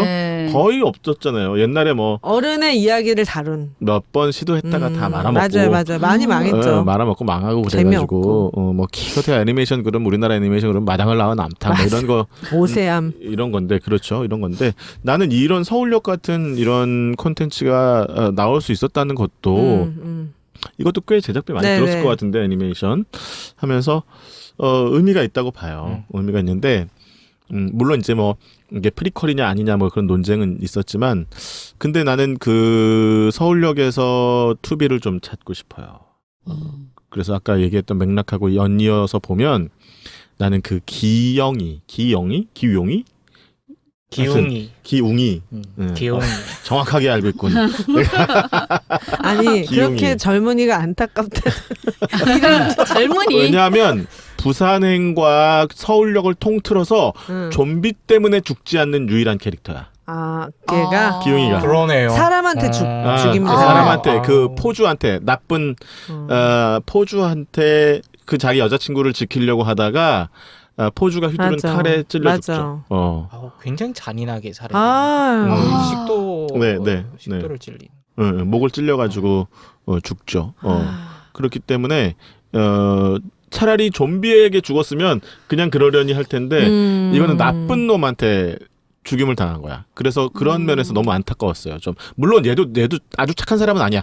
그러나 우리가 어떤 한 사람을 놓고 봤을 때 100% 착한 사람이 있고 뭐 0% 나쁜 놈이 있고 이런 건 아니잖아요. 네, 맞아요. 인간의 어떤 성격이나 자아, 주체라고 하는 것은 제가 요즘에 아이덴티티 빠진 말이 있는데 얼룩덜룩하다. 얼룩덜룩하다. 우린 다 얼룩덜룩한 인생을 살고 있는 거예요. 표현이 조금 얼룩덜룩해 우리는. 그런데 이제 기용이가 원래는 이 자기 여자친구를 데리고 못된 짓을 했잖아. 못된 짓을 하려고 그랬는데 나쁜 놈. 돈이 너무 없으니까 이제 그러긴 했는데 얘가 그나마 조금은 그 순수함이 있었던 거야. 아주 작은 순수함이. 그래서 그런 막 좀비들이 출몰하고 자기가 위험한 상황에 놓여 있는데도 불구하고 끝까지 여자친구를 찾으려고 노력하잖아요. 웬만한 놈들 같았으면 다 도망가지 자기 혼자 살려고. 근데 그렇죠. 그 아빠를 데리고 아빠라고 믿었던 사람을 데리고 그렇죠. 끝까지 자기 여자친구가 어디 있는지 찾으러 다녔단 말이야. 그래서 그 여자친구를 구하려고 했단 말이야. 그런 이제 순정이 있었던 거예요. 찌질한 순정. 찌질한 순정. 순정. 그러니까 이제 마지막 남은 순정. 아니 왜냐하면 여자애를 좋아한 건 사실이죠. 좋아했던 건 사실인데 여자애랑 동거하면서 했던 행동은 너무나 잘못된 방식이잖아요. 그렇죠. 그 김기덕의 나쁜 남자 방식이잖아요. 여자를 이렇게 성매매 하면서 시키면서 생존한 거니까. 근데 이제 성매매를 하라 그런 건 아니고 돈만 훔쳐서 나오라고 그런 게. 아니 그게 또 진짜. 네, 아무튼 그랬는데 그런 거였구나. 네. 그래서 나는 좀 그 기용이가 좀 안타까워요. 물론 이제 여자친구가 이렇게 좀비들 피해가지고 위에서 이제 그 뭐라고 그래야 돼? 그 전선 같은 거를 이렇게 전선 같은 거죠. 이렇게 자꾸 옮기다가 힘이 빠지니까 저쪽에 먼저 건너가 있던 건강한 친구 하나가 이렇게 데리러 왔다가 얘도 이제 그 발목을 잡혀가지고 좀비들한테 떨어져서 이제 물론 이제 좀비가 돼서 잡아먹히기는 하지만 그 캐릭터보다는 나는 기용이 캐릭터가 너무 굉장히 좀 색다른 방식으로 죽어요. 이 서울역하고 부산행의 이 스토리라인에서 색다르게 죽어. 그러네요. 그래서 좀 그래서 서울역이 어느 지점에서 조금 영화의 방향이 이야기의 방향이 약간 이렇게 뒤바뀐다 그런 느낌이 좀 드는 지점이 있어요. 네, 아무튼 그래서 말이 길어졌는데 나는 기용이 캐릭터를 투비. 그래서 저도 그 장면이 되게 인상 깊다고 생각했는데 아마 사람한테 죽어서 그런 건가 봐요. 그러니까 거기가 모델하우스잖아요. 네. 그러니까 기용이가 가출한 여자애를 잘해주면서 데려가서 네가 유인을 해가지고 꽃뱀처럼 돈만 그 남자가 씻을 동안 돈만 가지고 도망오면 돼 하면서 하룻밤 하실 분 하면서 이제 컴퓨터에 정보를 올리잖아요. 근데 이게 참 그런 게 결국에 그 좀비를 피하면서 그 여자가 기용이를 기다리던 곳이 굉장히 초호화 모델하우스예요. 그런데 거기서 기용이가 야 니네 아빠랑 같이 왔어라고 딱 나타난 아빠가 포주였던 거죠. 쟤네는 원래 자기를 아빠라고 부른다며 성매매를 했던 업소에 너무 막 포악한 제가 이제 그 나투비를 하는 죽이고 싶은 캐릭터 바로 그 포주. 정말 좀비보다도 더 포악하고 살아있는 사람임에도 불구하고 정말 동물보다 못한 그래서 그 와중에 거기서 남자애를 죽이고 나서도 여자애를 막 범하려고 모델하우스 방에다가 막 그 여자의 침대 위에 눕히고 막 이러다가 여자애가 좀비로 변하면서 죽임을 당하잖아요. 그러니까 정말 인간이기를 포기했는데 제가 슬프다고 생각한 것은 거의 이제 모델하우스잖아요. 근데 모델하우스가 사실은 현실 속의 집이 아니잖아요. 가상의 집이기도 하고, 그러니까는 기웅이의 삶도, 그다음에 그 여자의 아이의 삶도, 그다음에 그 포주의 그런 헛된 꿈도 모두 그 모델하우스 같다는 생각이 드는 거예요. 한때 그냥 그럴싸하게 지어졌다가 자기 꿍꿍이 속에 지어졌다가 허물어지고 그것도 자기 스스로의 의지로 허물어지는 게 아니라 누군가에 의해서 지어졌다가 그 욕망에 사로잡혔다가 또 욕망에 의해서 허물어지는 참 그 진짜 초호화 삐까 번쩍한 모델하우스였는데 그런 장소에서 일어나는 그 정말 비정하고 잔혹하고 좀비보다 못해 좀비가 한 마리도 없거든요 거기에는.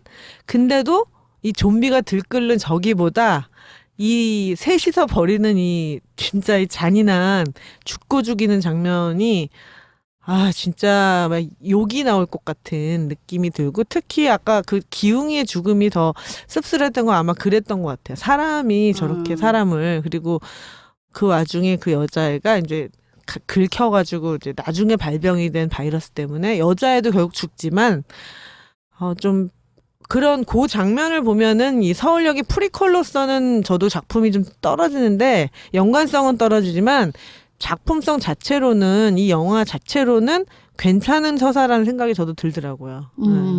오히려 프리퀄이라는 말을 안 썼으면 네. 그래서 그치. 반도도 차라리 부산행 2 이런 말 안 쓰고 별개로 그렇죠. 얘기했으면 하는. 그래서 따로 봤으면 좋았을 것 같아요. 그래서 이게 완성도는 꽤 높다. 그리고 정말 사실 어린애들은 보기 어려운 장면이나 욕설 이런 건 많지만 어쨌든 서사 자체는 반도보다 더 낫다는 생각이 들더라고요. 굉장히 좁은 서울역 주변의 얘기인데 디테일하면서 되게 애니메이션인데 그 애니메이션이 아닌 듯한 느낌이 막 들어서 네, 저도 재밌게 잘 봤어요. 재밌었어요. 서울역. 네, 저도. 근데 이제 이 좀비의 근원이 뭘까 그런 생각은 좀 들었어요. 혹시 이제 부산행을 먼저 봤기 때문에 저도 서울역을 나중에 보면서 그 좀비가 어디로부터 왔는지에 대한 어떤 해답의 실마리를 좀 찾을 수 있을까 이런 궁금증은 가지고 봤는데 뭐 그거는 전혀 나오지 않아요. 그러니까 뭐 어떻게 보면은 그거는 관객들의 상상력에 맡겨두는 걸 수도 있는데. 그러니까 그 이야기 내부에 이제 굳이 필요 없는 요소들이라고 생각했을 수 있는 것이죠.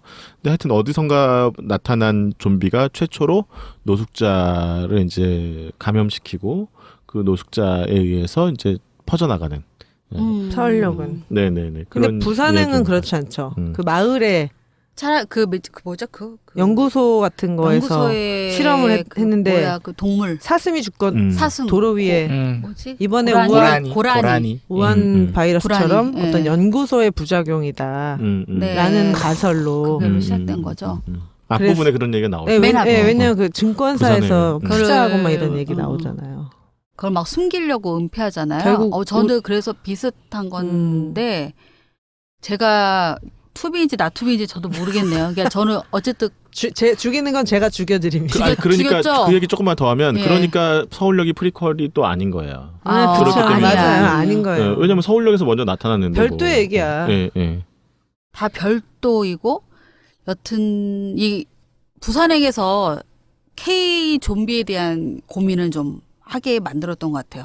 반도 볼 때는 그냥 좀비가 귀신처럼 그냥 한국에 있는 뭐 이런 귀신 같은 걸로 받아들이기만 했는데 여러 가지 요소 중에 저는 그게 아까 일부에서 얘기한 것처럼 무슨 사회 현상일 수도 있는데 저는 아까 지금 좀 전에 지금 얘기한 것처럼 고라니 이것처럼 뭔가 되게 이기적인 그쵸. 모습의 이런 우리가 갖고 있는 이기적인 모습의 현상도 좀비 아니었을까. 예. 그래서 왜 그 기차 한 칸에다 놓고서 저쪽으로 가야지 안전하다 그러는데 안 가잖아요. 뭐 싫어 여기 있을 거. 그 여자애가 막 그래서 싫어 여기 있을 거야. 그러면 이쪽이 더 막 저쪽으로 가라고.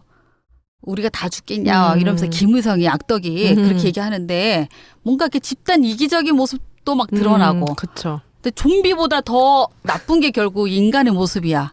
막 이런 게 막 드러나면서 되게 양극화시켜가지고 K 좀비 모습을 그리려고 했던 감독의 의도가 되게 다양한 모습이 여기에 있었구나라는 생각을 부산행을 보면서는 한 것 같아요. 예. 확실히 우리나라 영화는 감정에 민감하긴 해요. 그러니까는 그 외국 같았으면은 우르르 갔다가 우르르 왔다가 그냥 그게 우르르 그 죽이고 행동으로 하나 끝인데 액션으로 이거는 끝날 것을 우리는 굉장히 감정 서사가 디테일해서 생각해볼 만한 생각하게끔 만들었어. 그런 게 있는 거 또 공감의 요소들이 있잖아요. 그 와중에 할머니 있지. 그 와중에 꼬맹이 있지. 그 와중에 임산부 앉아 있지. 각각의 요소에서 K정부가 그 와중에 또 자기 회사에 전화해서 안 돼. 내가 너한테 나중에 좋은 거 하나 줄 테니까 우리 그런 식의 꽌시까지 막 써가면서 막 별게 다 나오잖아요. 근데 이것도 시작이 왜 공유가 맨 처음에 그 고라니의 그 뭔가 바이오 뭔가 그를 주식을 샀죠. 맞아. 그쵸. 그거를 개인적인 거를 뭔가 이기적인 뭔가 발현이 있었잖아. 그렇죠. 그치. 그런 그거를 것들 은폐하다가 더 커지고 그래서 이기적인 거예요. 영화에서 상당히 이기적인 맞아요. 사람으로 나와요. 맞아요. 근데 마지막에 이제 부성애가 그렇죠. 나와서 그렇지. 이기적인 사람의 모습이 좀비보다 더 못한 거를 갖다가 그려주기도 하고 막 처음에는 영화에서는 결과적으로 좀비가 사회적인 구성물이라는 얘기를 하고 싶었던 그러니까 좀비가 예를 들면은 외계에서 뚝 떨어진 게 아니라 여기서 발생한 거라면 그건 결국 인간의 욕망에서 손끝에서 만들어진 건데 그런 것들을 만들어낸 인간이 결국 그것들로부터 살아남지 못한다라는 것이 굉장히 모순적이잖아요. 저는 그 아까 사람이 더 무섭다. 네. 사람이 더 무섭다는 그 말에 공감이 됐는데요. 저는 그 좀비를 보면서 어떤 뭐 두려운 감정을 느끼기보다는 그 사람들, 김의성을 필두로 하는 그 사람을 보면서 더 혐오감을 느꼈거든요. 그 칸 안에서 마지막에. 왜냐하면 저는 어떻게 보면 이 부산행 내내 진행되는 이러한 긴장이라든지 대립이나 갈등이란 게 사실 따져보면 감염된 좀비와 감염되지 않은 사람 간의 대립이 아니더라고요.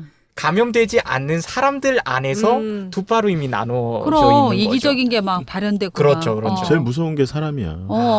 그러니까 좀비라가 아니고 만약에 그게 뭐 사자떼라고 생각해봐. 호랑이 떼라고 생각해봐. 예를 들어서. 그러면은 결국은 사람들끼리 싸우게 된다니까. 누구를 먼저 호랑이 밥으로 줄 것이냐. 그러니까 두려움이라는 공포라는 것에서 사람은 얼마나 이제 근데 그래서 그 할머니가 떠오르는 할머니. 그치. 예수정 배우와 그 인길과 종길. 평생 저렇게 착하고 베풀기만 했던 언니가 결국은 언니는 근데 좀비가 되고서도 표정이 굉장히 온화한 그쵸. 근데 이쪽에 막 아수라장으로 서로 살겠다고 막 떠들어대는 거를 보고서 놀고 있네 이러잖아 할머니가 동생 맞아 동생 할머니가 그리고 확 이제 문을 열고 이제 평안했던 그 차량이 순식간에 그 시복한 바뀌죠. 그 사람들이 공유를 비롯한 일행들이 감염됐을 거니까 다른 데로 격리를 시키잖아요. 그런 사람들의 그런 모습을 보면서 약간 환멸을 느꼈겠죠 그 할머니가. 그 예수정 배우가 올해 42년 차 연기자예요.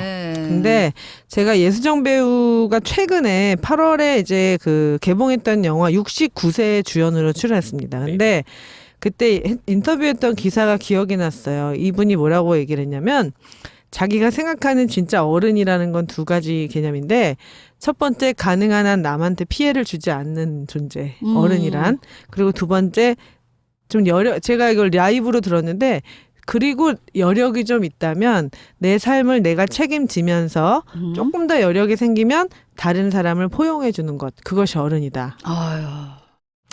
제발 머리 희끗희끗한 사람들이 광화문에 좀 나가지 않았으면 좋겠다.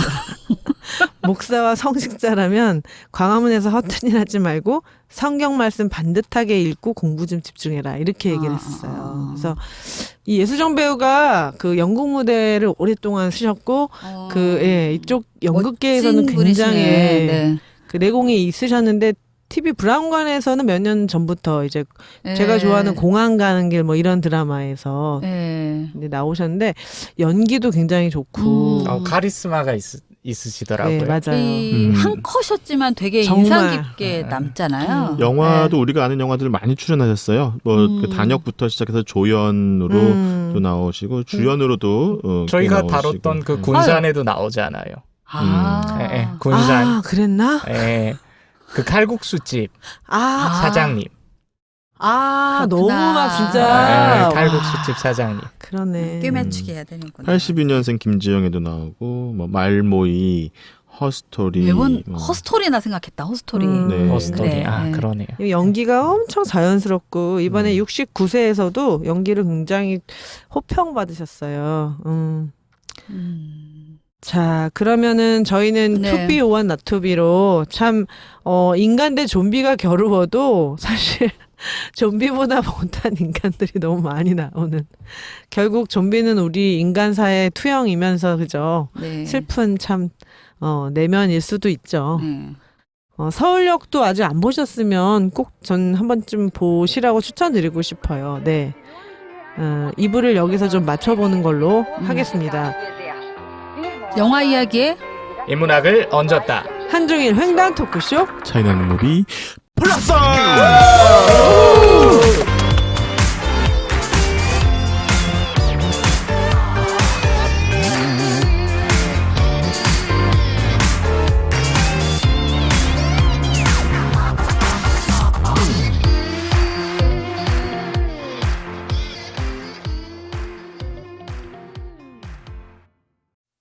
Administrativo, o governo espera uma economia de mais de 10 bilhões de reais. Ontem, soldados israelenses em posto de checagem do exército.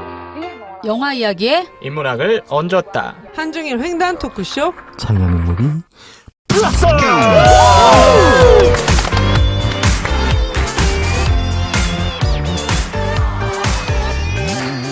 네, 저희는 부산행 열차에 탑승하라. 부산행 열차 위에 있습니다. 디에리 프레모 칸 국제영화제 집행위원장의 극찬, 연상호 감독의 차기작은 경쟁 부문에서 볼 수 있을 것.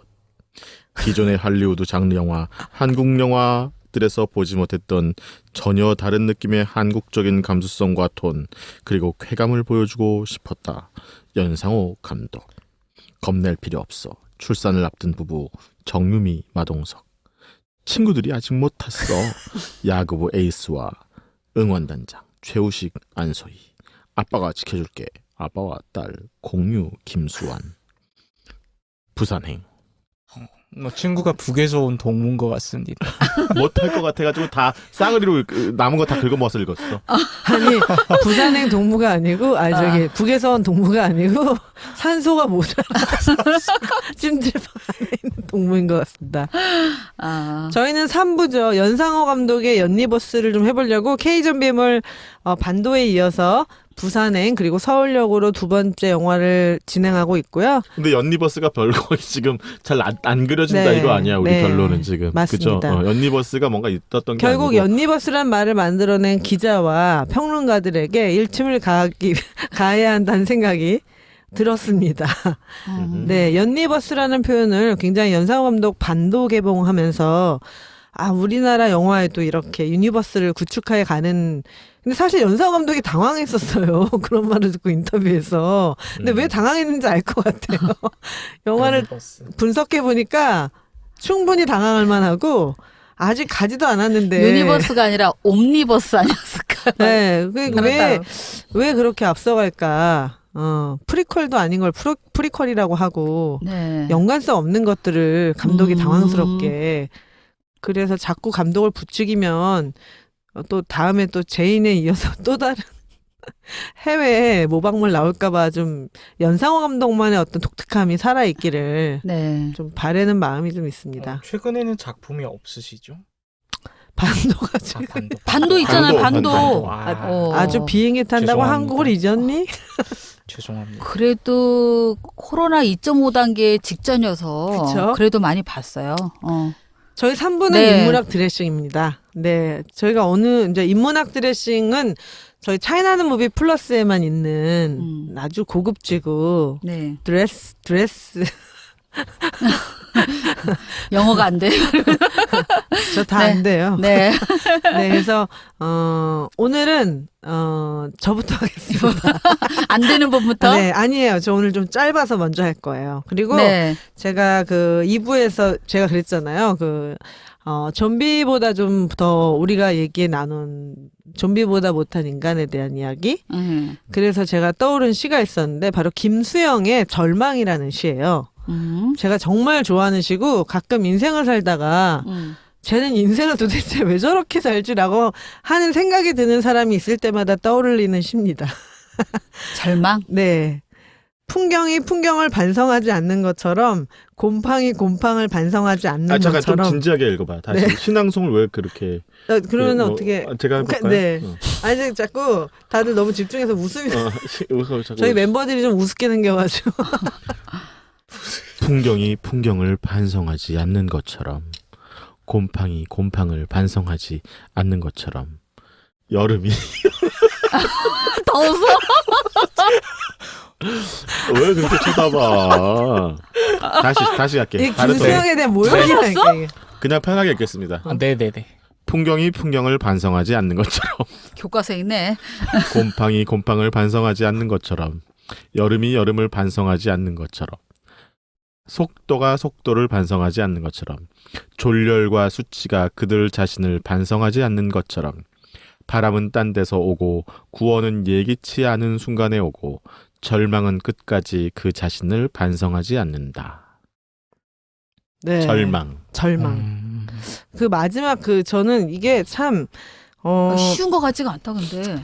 그러니까 절망은 끝까지 그 자신을 반성하지 않는다는 게 정말 그 절망스러운 그 수치 있잖아요. 네. 정말 우리가 반성이 필요한 사람들은 끝까지 반성을 하지 않고 네. 오히려 뭐 수치스러운 건지 자기가 졸렬한 건지조차 인지하지 않고 오히려 그것을 자신의 어떤 존재감으로 쓰는 것. 그래서 가끔 저도 혹시 저렇게 될까라는 생각이 이렇게 좀 뻔뻔한 사람을 볼 때마다 저렇게 살지 말아야지. 뻔뻔한 사람들을 만날 때마다 너무 막 이기적인 사람들을 볼 때마다 이 시의 이 마지막 구절이 생각나요. 절망은 끝까지 그 자신을 반성하지 않는다.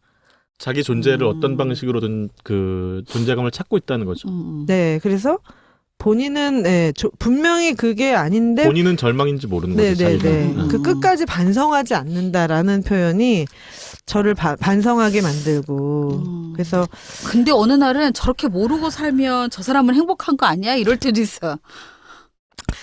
근데 옆에서 이제 이렇게 봤을 때 답답한 거지. 그래서 근데 김수영의 시라는 게 이렇게 읽어보면 되게 절망적인 것 같지만 사실은 이것을 이제 깨달은 이 시인의 주체성은 되게 좀 구원에 대한 희망이 늘 있는 거거든요. 그래서 4.19가 지나고 다시 절망스러운 상황에서도 늘 김수영만의 어떤 그 희망을 갖고 있었죠. 그래서 연상호 감독의 부산행을 보면서도 특히 서울역을 보면서 좀 그런 생각을 했어요. 그러니까는 좀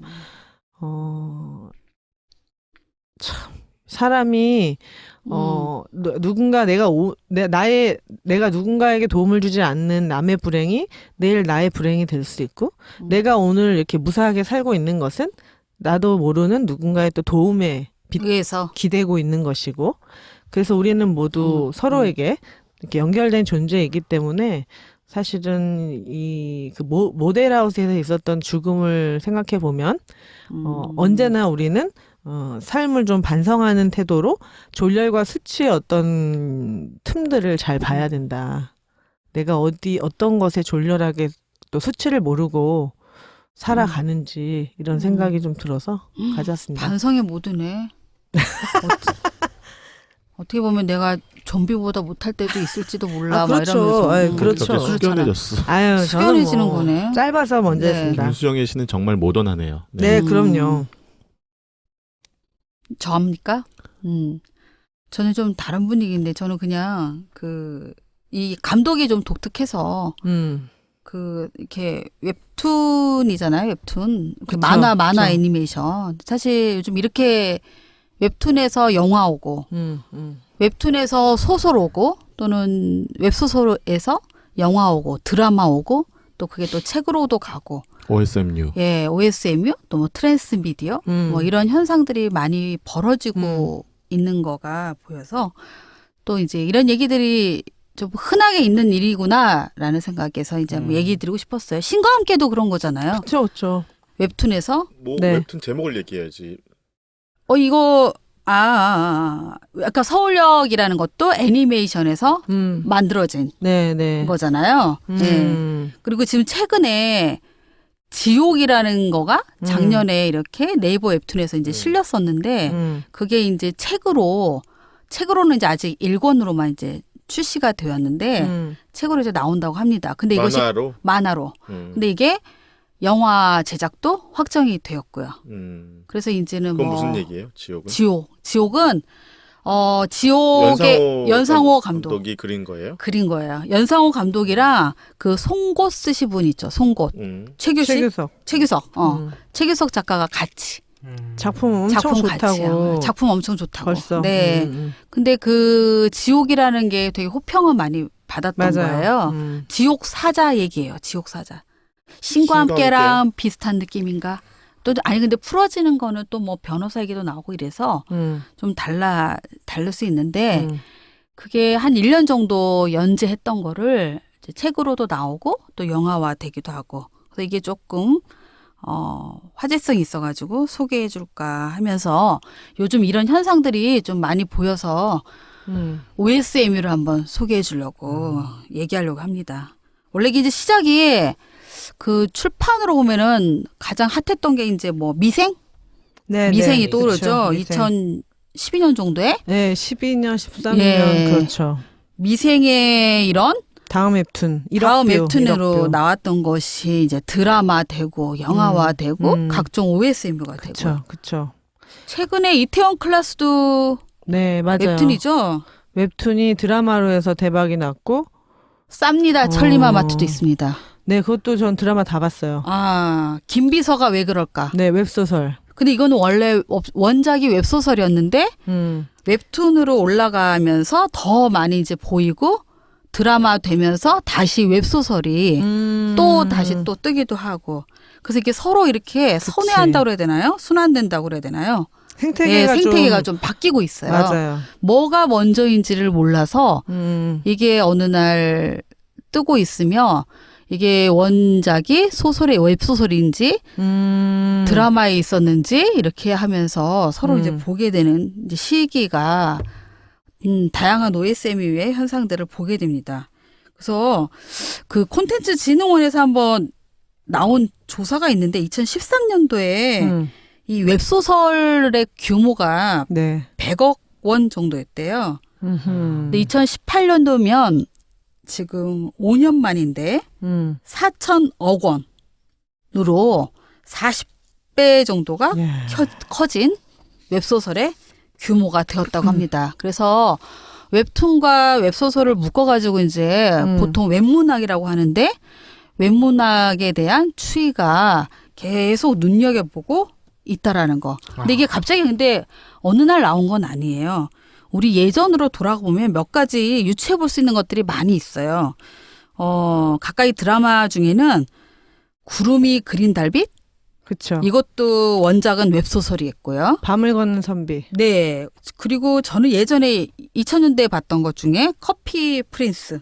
해품달. 이거 해품달. 이런 것도 다 성균관. 이런 것도 이번에 신작 나왔습니다. 다 이런 것도 원작이 다 웹소설이었다라는 거예요. 예. 근데 그 예전에는 귀현이 늘 초대라고 볼 때는 귀현이가 있습니다. 그러네요. 네. 귀여운 이를 줄여서 말할 때 귀현이. 그게 그놈은 멋있었다. 맞아. 늑대 유혹. 이게 다 고등학생이 쓴 소설이었는데 엄청났죠. 그래서 정말 기발했죠. 지금 웹이라는 말을 붙여서 그렇지 인터넷 온라인 소설이라고 했던 것들이 그 이전부터 이미 있었고 맞아요. 사실 더 이전에 얘기를 하려면 나이가 나올까 봐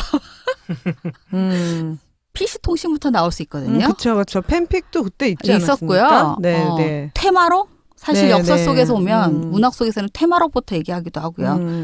이 책이 왜 이렇게 뜨지? 이럴 때 있었어요. 근데 막 보니까 그게 PC통신에서 하이텔 통신에서 남겨졌던 글에 그래서 그런 흐름들이 그때는 글로만 있고 거기서 그쳤는데 지금은 그게 만화에서 소설에서 드라마에서 영화에서 서로 유기적으로 어느 하나가 위가 아니고 같이 좀 상호로 가고 있는 OSMU가 돼가고 있는 것들 보게 되면 좀 다양해지고 있는 현상이라는 걸 좀 알려주고 싶어가지고 저는 그걸 준비했습니다. 네. 네, 그래서 책사님이 오늘 책을 안 갖고 오셔가지고 네. 제가 책을 가져왔습니다. 아우 그래요? 네네. 이럴 줄 알고 안 가져왔어요. 네. 네. 저는 그 오늘 이제 문학 드레싱에서 그 책을 한 권 소개하고 싶은데 이 좀비가 이제 사람이 바뀌는 거잖아요. 원래 이제 인간이었다가 좀비의 귀신으로 바뀌는 이런 장면들을 보면서 제가 요새 이제 관심 있는 책들이 좀 있거든요. 그래서 정체성에 대한 공부도 하고 있고. 원래 좀 관심 있지 않으십니까? 트랜스 아이덴티티. 네네, 많이 있죠. 그래서 최근에 나온 정체성 관련된 책이 하나 있어요. 이 정체성에 대한 그 학자들의 고민이 크게는 두 줄기로 이렇게 좀 이어지는데요. 나눠지는데요. 하나는 심리학자들 혹은 정신분석학자들이 따지는 정체성이 있고요. 하나 이제 사회학자들이 보는 정체성이 또 있어요. 그런데 이제 심리학자가 쓰신 책인데요. 올해 7월에 나왔어요. 그래서 따끈따끈한 책인데 정체성의 심리학이라는 책입니다. 제가 또 심리에 좀 관심이 있잖아요. 옛날에 그 왕심리에도 살고 그랬거든요. 아 그러네 왕이네 왕. 네네네 심리의 심리 왕이 왕. 되자. 그래서 왕심리에도 왕심리에도 살고 근데 왜 그랬는데. 이사하셨지? 못 알아듣고 저렇게. 아니요, 알아들었습니다. 알아들었나요? 뭐 이제 가치가 없다는 건가요? 그러든지 말든지. 그래서 정체성의 심리학이라는 책이고요. 고려대학교 심리학과의 박선웅 교수님이 쓰신 책이에요. 그래서 이제 나는 누구이냐 정체성이라는 것은 그런 질문이다라고 얘기하는데 이제 이분은 그게 나는 누구다라고 말하는 게 전부 다 정체성은 아니다. 그것들이 이제 자기 개념일 수 있다. 뭐 나는 남자다. 뭐 나는 20살이다. 뭐 나는 뭐 학생이다. 이렇게 말할 수 있는데 그런 수많은 답변들은 그냥 아직 정체성이 되지 못한 자기 개념. 셀프 컨셉이라고 얘기하더라고요. 그래서 자기 개념과 정체성이 다른 것은 세 가지 측면에서 얘기할 수 있다. 하나는 자기 개념과 구분되는 정체성의 특징은 우선순위가 정해져 있다는 것이다. 정체성이라는 것은. 그래서 여러 가지 그 대답들 중에서 중요한 부분이 무엇이냐라고 하는 것을 자기가 설명할 수 있어야 된다는 것이고요. 두 번째는 정체성이 자기 개념과 구분되는 부분은 조화와 일관성을 가지고 있다. 정체성이라는 것은. 그다음에 세 번째는 정체성은 삶의 의미와 방향성을 포함한다. 이런 얘기들을 하고 있어요. 그래서 이제 이분이 그 심리학적으로 여러 가지 연구를 하시고 이런 사례들을 여기다 많이 이제 집어 넣고 있고요. 또 재밌는 거는 이제 이야기 정체성이라고 그래가지고 내러티브 아이덴티티 이런 전문 용어를 쓰시긴 하는데 나는 학생이다, 뭐 나는 남자다 이런 진술들이 의미를 가지려면 그 사람의 이야기를 들어봐야 된다는 거예요. 네, 그래서 그 이야기를 통해서 한 인간의 삶을 돌아다 보면서 그 사람이 정체성이 무엇인지를 파악할 수 있다. 이제 이렇게 얘기를 하고요. 그래서 이야기가 굉장히 중요하다. 이런 이야기들도 지금 하고 있습니다. 그래서 책을 다 안 읽으신 거 아니에요. 그러니까 안 접혔어요. 줄이 다 안 거졌어요 뒤에는. 왜 이러세요? 그래서 이제 이 이야기를 분석할 때 이게 너무 이렇게 다 얘기하면 안 되는 거 아닌가? 그 이야기가 오염된 구조가 있고 구원된 구조가 있다. 이런 얘기도 해요. 이거 재밌었어요. 이런 부분. 그래서 어떤 오염된 구조라는 건 뭐냐면 한 사람한테 네가 지금까지 살아온 경험 중에서 인생의 최고의 시점을 적어라. 이렇게 이제 요청을 하는 거예요. 인생의 그런데 최고의 시점을 적고 난 이후에 어떤 사람들은 그 경험이 결국은 부정적으로 끝난다는 거예요. 이야기가. 최고 시점 어느 순간 경험했는데 그 이후에는 뭐 망했어요, 뭐 헤어졌어요, 뭐 지금은 마음이 아파요 이런 식으로 부정적인 경험으로 끝나는 경우를 이제 오염 구조라고 얘기하고요. 그렇지 않고 인생의 최고의 시점과 이제 최저의 시점 속에서 이제 점점 삶이 나아지는 케이스가 있어서 이걸 이제 구원 구조라고 얘기해요. 하지만 지금은 기뻐요. 뭐 그래도 이렇게 하길 잘했어요. 행복해요. 뭐 이제 뭐 미래가 보여요. 뭐 이런 식의 이제 서사들이 구축이 된다는 거예요. 그래서 요런 거는 참 한번 해볼 만하다.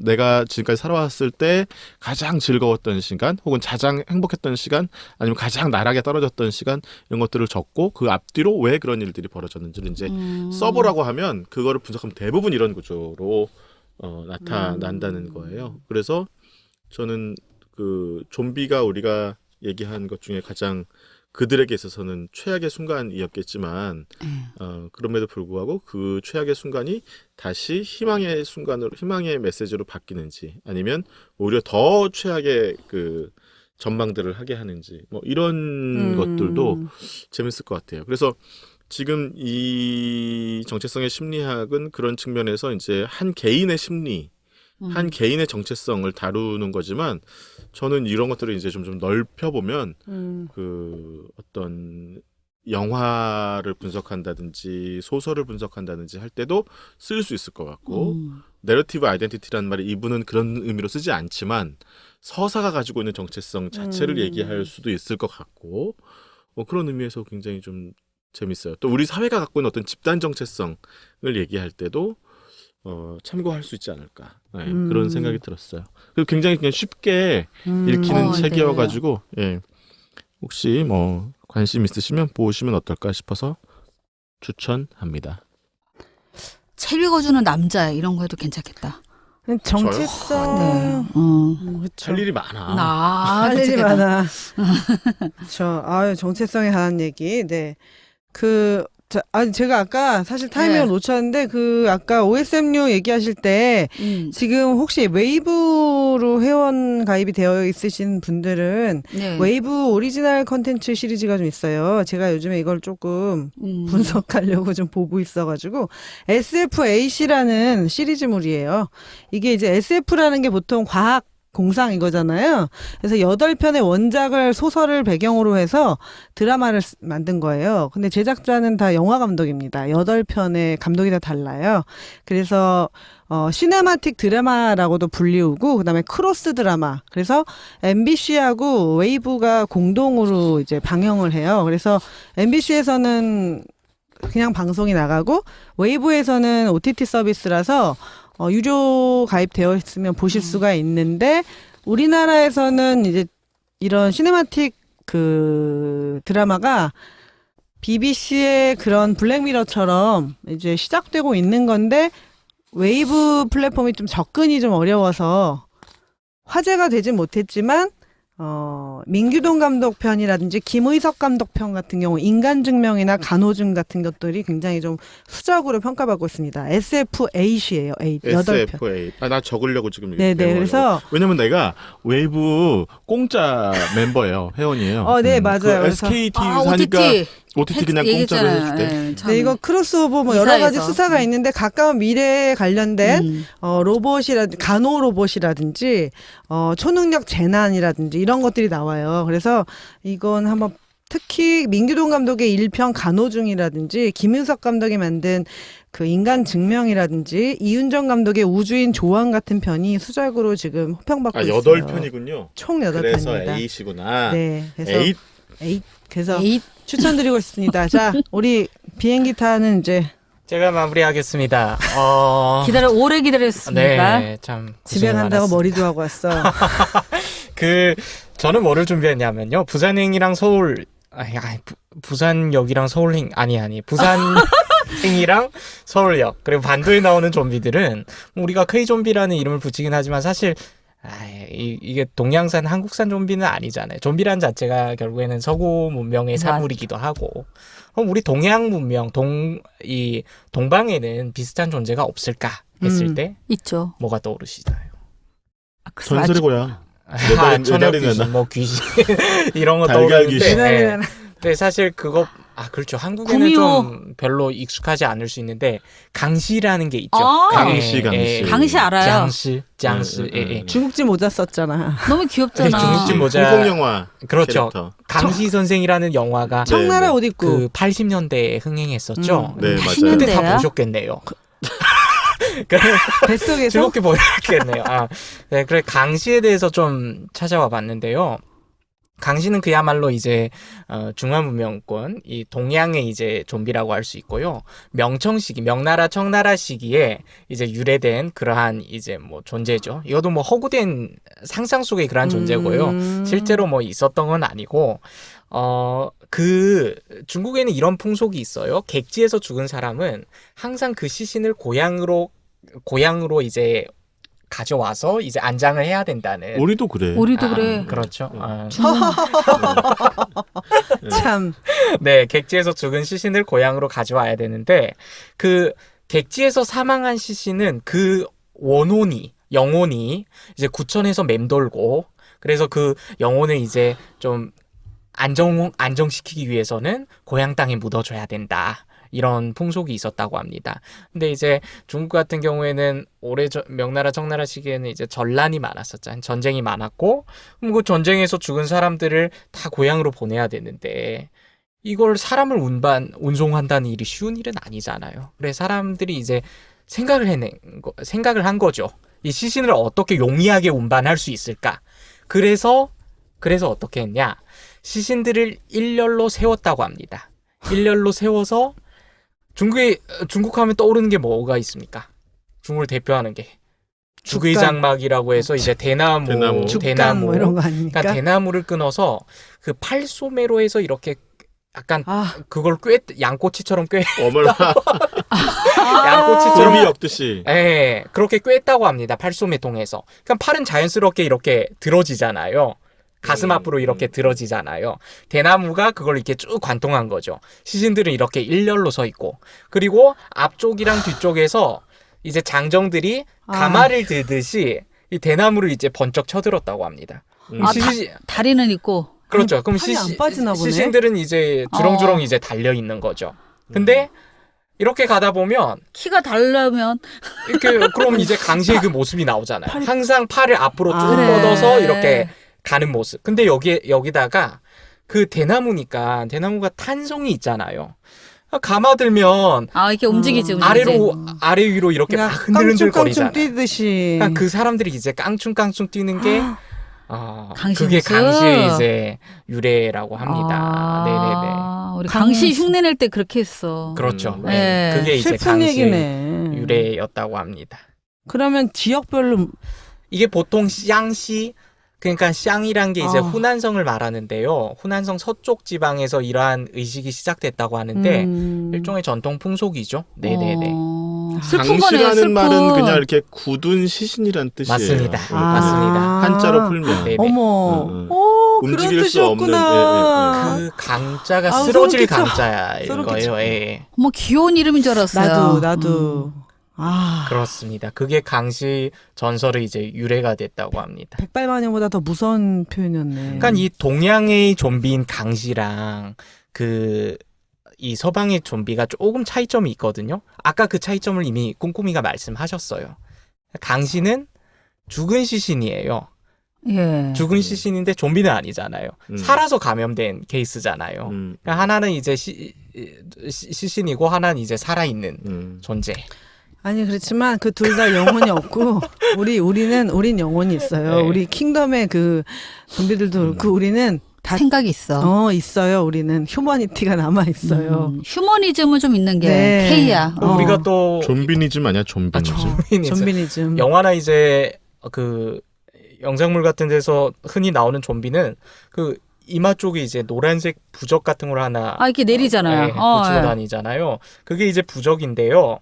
이 강시를 이제 통제하고 다루는 가장 유명한 방법 중에 하나입니다. 그러니까 닭의 피라든지 아니면 이제 검정개의 피 이걸로 이제 이걸 이제 혼합한 안료로 누런 종이에 글씨를 씁니다.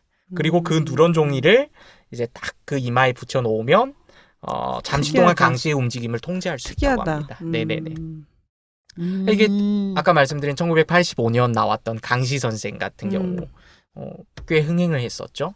이게 시리즈물로 대단히 성공을 거뒀다는 거. 개그물에도 많이 나왔죠, 강씨가. 네네네. 우리는 무섭지 않게 다가오는 아, 걸로 그런 귀엽게 왔어. 의미라고는 생각지도 네네. 못했네. 강씨 특유의 복장이 있잖아요. 그 복장이 이제 중국집 청나라? 복장이라고 해요. 청나라 청나라. 관복입니다. 예. 예, 관료들이 맞아. 입는 복장이고 머리카락도 뒤로 이제 변발을 했잖아요. 맞아, 변발. 청나라 특유의 그러한 헤어스타일이기도 하고. 네. 그렇군요. 그것도 일종의 문화적인 어떤 네. 지표가 있군요. 자, 저희는 부산행에서 시작해서 K전비를 출발해서 네, 강씨까지, 네, 청나라 귀신까지 모두 섭렵하는 네, 인문학 드레싱. 각국의 귀신 한번 모아도 되겠네요. 갑자기. 네. 아, 가을이 깊었습니다. 네. 무서워요. 네, 가을이 깊었습니다. 네. 네, 이제 말씀을 드린 것처럼 저희 자영업이 동포 유학생 신분으로 저희하고 함께 한 게 2016년부터죠, 아마. 네, 그래서 펑샤오강 감독의 대지진을 시작으로 해서 덩샤오핑 아니고요? 저기서 꽤 오랫동안 그죠 같이 했고 뭐 이것이 마지막은 아닌데 어쨌든 쉼표를 찍고 저희가 외전을 만들기 위해서 이번에 이제 중국에 돌아가면은 몇 개월 체류하고 그 다음에 다시 또 한 학기 교환 유학을 갈 확률이 좀 있어가지고 뭘 그렇게 수상하게 밝힙니까? 아니, 진짜 정체성이 하차예요? 다 탄로나지 않습니까? 아니 그렇게 조용히 얘기해놨다가 못 가게 되는 거죠. 그래서 이제 좀 새로운 포맷으로 찾아뵙는 걸로 하고 저희 연상호 인사 한번 중국어로. 再见. 아 정말 너무 짧다. 네, 확 키웠어. 네. 죄송합니다. 네네. 제가 진중하게 한번 해보겠습니다. 좋아. 갑자기 또 진중해지려니까 또 저랑 어울리지 않는데. 중국에서 찾아뵙겠습니다. 이런. 예, 感谢大家一直以来对本栏目的支持与厚爱，也希望大家对本栏目持续的关注谢谢大家，我们后会有期。 해석하셔야죠. 아니요, 굳이. 지금까지 우리 이 팟캐스트 사랑해주시고 관심 가져주시고 해서 감사드리고요. 또 언젠가 다시 만날 기회가 있을 거라고 생각합니다. 앞으로도 계속 관심과 애정을 많이 기울여 주시길 바랍니다. 네. 오케이. 자, 그러면 이제 중국 특파원의 출발을 축하하며 오늘 방송 여기서 마치겠습니다. 영화 이야기에 인문학을 얹었다. 한중일 횡단 토크쇼 차이나 능력이 플러스!